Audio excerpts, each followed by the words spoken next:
हरे कृष्णा।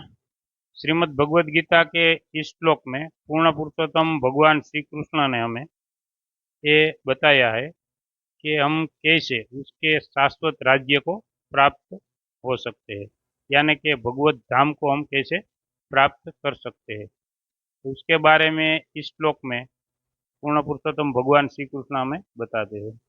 श्री भगवान उवाच निर्माण मोहादित संग दोषा अध्यात्मनित्या विनिवृत्त कामा द्वंद्व विमुक्ता सुख दुख संगे गच्छन्त्यमूढ़ा पदम व्ययम तत्।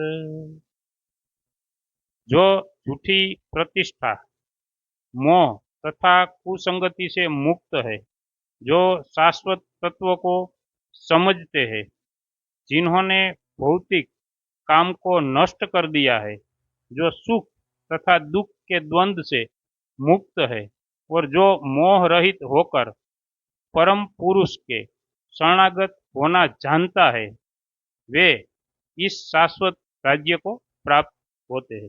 यानी कि भगवान के धाम को कौन प्राप्त हो सकते हैं, उसके बारे में पूर्ण पुरुषोत्तम भगवान श्री कृष्ण ने हमें इस श्लोक में बताया है।